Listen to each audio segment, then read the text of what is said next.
Hello, my fellow learners. Welcome to the syntax surfers. So, as in previous lecture, we completed super and final keyword. Today, we are going to start with our new topic, that is packages. So, in Java, a package is a collection of similar classes.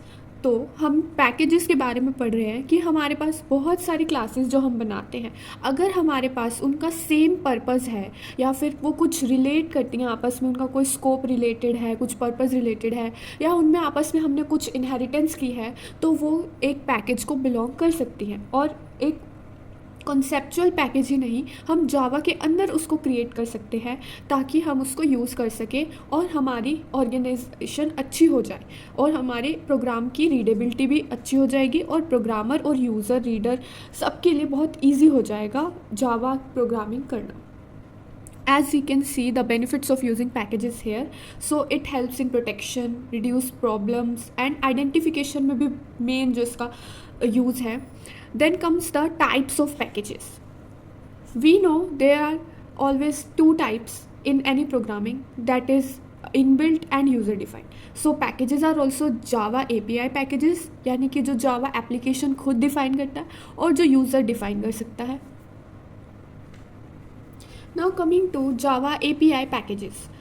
So API packages are existing class libraries. उसमें कौन कौन से हमारे packages आते हैं, that is the lang package, जो हम सबसे ज़्यादा यूज़ करते हैं विदाउट इवन नोइंग कि जितने भी हम सिस्टम की जो ऑब्जेक्ट्स यूज़ करते, सिस्टम के जो मेथड्स यूज़ करते हैं, जैसे कि out.println या फिर system.in, जितने भी हमारे ये सब यूज़ हो जाते हैं, जो कि हम कभी भी उनको इंपोर्ट भी नहीं करते क्योंकि ये बाय डिफ़ॉल्ट इंपोर्ट हो जाता है। और नेक्स्ट इज़ java.util, जिसमें हमारी स्कैनर क्लास होती है जो बहुत बार हम कंसोल इनपुट आउटपुट के लिए यूज़ करते हैं। java.io जो सिस्टम इनपुट आउटपुट के लिए बहुत हेल्प करती है। फिर java.awt, java.applet जो कि हमारे आगे काम आएंगे GUI प्रोग्रामिंग में। Well, how can we import any package? Very simple, इसका सिंटेक्स होता है इम्पोर्ट और पैकेज नेम, और हमें कोई स्पेसिफिक क्लास करनी है सिर्फ, तो हम डॉट क्लास नेम लिख देंगे। और अगर हमें सारी की सारे मेथड्स और चीज़ें उसकी इम्पोर्ट करनी है तो हम उसके लिए स्टार लगा देते हैं। सो एग्जाम्पल भी गिवन है, जैसे java.utils.scanner या फिर java.util.star। इससे एवरी क्लास जो भी पैकेज के अंदर है वो सब इम्पोर्ट हो जाएंगी। और इवन हम कोई मेथड भी चाहे तो आगे डॉट लगा के उसको डिफ़ाइन कर सकते हैं। नाउ नोट इज़ दैट कि हमें इम्पोर्ट स्टेटमेंट को हमेशा टॉप ऑफ द प्रोग्राम पे ही बताना चाहिए।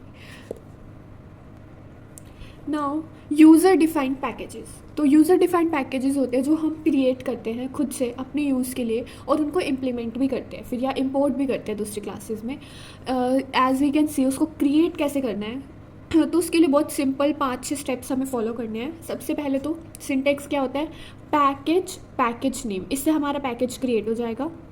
यहाँ पे पैकेज हमारा कीवर्ड है और पैकेज नेम जो भी हम चाहते हैं हमारे पैकेज का नेम हो। देन जैसे यहाँ पे इन लोगों ने नंबर्स का पैकेज क्रिएट किया है।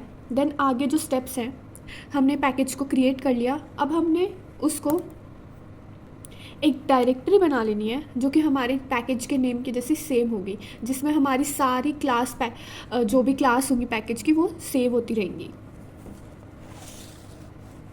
Now we will define the classes of the package, जो भी हमारी क्लास हम चाहते हैं कि हमारे पैकेज के अंदर है उन सब को हमें पैकेज के साथ डिफ़ाइन करते जाना है। तो एक और चीज़ कि हमें उन सबको पब्लिक रखना है, वरना वो क्लास हिडन हो जाएंगे, प्राइवेट रखेंगे तो। और अगर प्राइवेट होगी तो उसका कोई यूज़ ही नहीं है पैकेज बनाने का, क्योंकि कहीं भी हम इंपोर्ट करेंगे तो उसको हम यूज़ नहीं कर सकते। देन क्लास को सेव कर लेंगे .java के साथ उसी पैकेज डायरेक्टरी के अंदर, और फिर कंपाइल करेंगे तो उसके कंपाइल करने के बाद हमारी क्लास फाइल क्रिएट हो जाएगी, वो भी हमारी सेम डायरेक्टरी के अंदर सेव हो जाएगी। So that is the basic concept कि हम एक ही डायरेक्टरी में हमारी सारी क्लासेस को स्टोर करा रहे हैं। सो वो एक पैकेज बनता जा रहा है।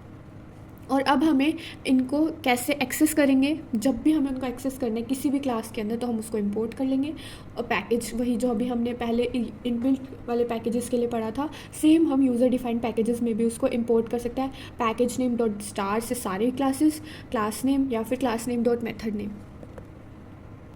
Now there are a few features of import statement. Firstly हमें इम्पोर्ट स्टेटमेंट को हमेशा टॉप ऑफ जावा फाइल पे रखना चाहिए, वो हमने पहले भी डिस्कस किया. उसके बाद हम मल्टीपल इम्पोर्ट स्टेटमेंट्स यूज़ कर सकते हैं, मतलब कि हम एक ही क्लास की फाइल में बहुत सारे पैकेजेस को इम्पोर्ट कर सकते हैं. और उसके बाद एंड में सेमी कॉलन आना चाहिए. और बिहेवियर तो डिपेंड करता है कि हम कैसे एलिमेंट्स को इम्पोर्ट कर रहे हैं. Now coming to some naming conventions in Java जो हमें ध्यान रखनी चाहिए जब हम यूज़र डिफाइंड पैकेजेस बना रहे हैं. और ज़्यादातर हम तो कुछ चेंज भी कर सकते हैं, बट स्टैंडर्ड जो नेमिंग होती है, जैसे जो इनबिल्ट जितने भी क्लासेस पैकेजेस होते हैं वो सब कैसे बनते हैं, उनके नेम्स हमेशा, जो पैकेजेस हैं उनके नेम हमेशा लोअर केस लेटर से स्टार्ट होंगे. क्लासेस और इंटरफेसेस हमेशा अपर केस लेटर से स्टार्ट होते हैं नेम उनके. और जो मेथड्स होते हैं उनके नेम हमेशा लोअर केस से स्टार्ट होते हैं. और हमेशा हमारा जो पैकेज है उसका नेम यूनिक होना चाहिए, कोई भी पैकेज का सेम नेम नहीं रख सकते हम. और हम इन सब को डॉट ऑपरेटर की हेल्प से कनेक्ट कर सकते हैं. और हम इन सब पैकेजेस भी बना सकते हैं, बट हमें सिर्फ डॉट ऑपरेटर का यूज़ करके ही उनको एक्सेस कर सकते हैं. Here I have written the names of 3 methods, जिसमें फर्स्ट सिर्फ एक ही वर्ड का है, ऐड. जिस सेकंड में हमारे 2 वर्ड्स हैं, ऐड और पैक. और थर्ड में हमारे पास 3 वर्ड्स हैं. तो जो भी हम मेथड का नेम लिखते हैं वो हमेशा ज़्यादातर जो बिल्ट इन होते हैं उसमें तो होता ही है, और जो हम लिखते हैं उसमें भी हम इनको यूज़ कर सकते हैं कि जो फर्स्ट वर्ड है उसका तो फर्स्ट लेटर लोअर केस ही होता है, लेकिन जब सेकंड वर्ड लिख रहे हैं तो उसका फर्स्ट वर्ड हम कैपिटल लिखते हैं. और जब थर्ड वर्ड लिखते हैं या फिर आगे कितने भी वर्ड्स लिखे हैं उनका जो हम फर्स्ट लेटर है वो कैपिटल लिखते हैं. क्यों?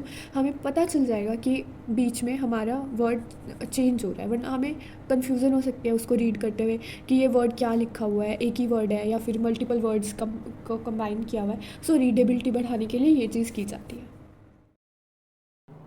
So that is all for this video. In the next lecture, we will create a program to understand the concept of packages.